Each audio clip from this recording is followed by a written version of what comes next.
Individuals who are charged with a crime and detained at Alvin S face very real possibilities of being stabbed, raped, and beaten before they ever see a courtroom.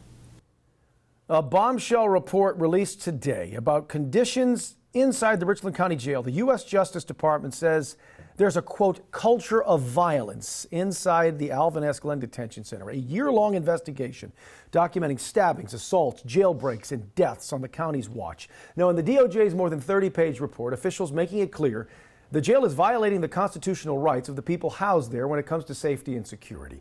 The Justice Department says the jail violates the 8th and 14th Amendment rights of those inmates by neglecting to protect them from an unnecessary risk of violence. Now, because of the findings here, the county jail must improve its staffing, inmate supervision, and implement a classification system for inmates. Victims could not get away from their attackers and resorted to things like self-mutilation in order to get housed in a different place. The Justice Department is calling for immediate improvements. However, there is not a timeline on when the changes have to be implemented. Now, tonight, a Midlands woman who has a loved one being held at the jail says, if you can't do your job, get off the job. She's saying that in reference to staffing issues noted in that Justice Department report. She talked to our Kiana Jordan tonight about that situation. Kiana, what else is she telling you? Yeah, Brian, this mother, like many that we've talked to, says the other inmates aren't the biggest issue. She says it's the staff who continue to smuggle drugs and mistreat the inmates.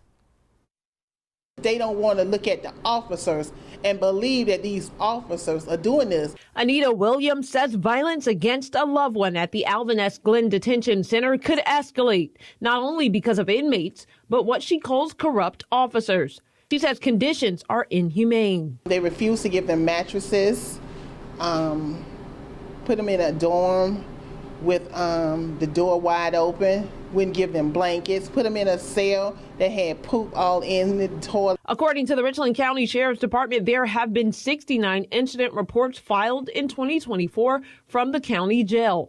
While not all of them were criminal reports, the most recent incident involved an inmate being assaulted.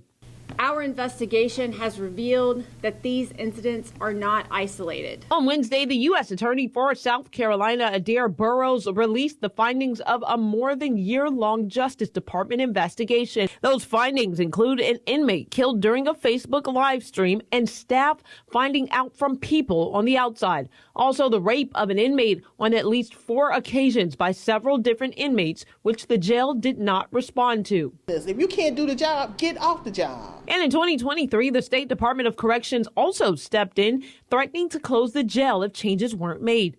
While the jail was not closed, in Richland County Administrator Leonardo Brown said all the required changes were made. Still, inmates started reaching out to Watch Fox News, writing these letters describing the conditions as animalistic. One letter describing the jail as hell on earth.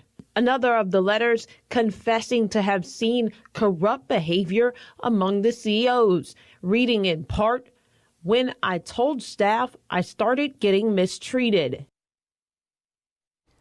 Attorney Bakari Sellers, who represented the family of the man who died due to unsanitary conditions at the jail in 2022, responded in a statement to Watch Fox News, reading in part, quote, "Regardless of what Richland County's administration or county council members say about their jail, who they try to blame, or how much they spend on public relations campaigns, we have always maintained that the conditions at Alvin S. are not only unconstitutional, but a danger and disgrace to the people of Richland County." Back to you, Brian. All right, thank you, Kiana. Now, here's what Richland County had to say in a statement responding to this report.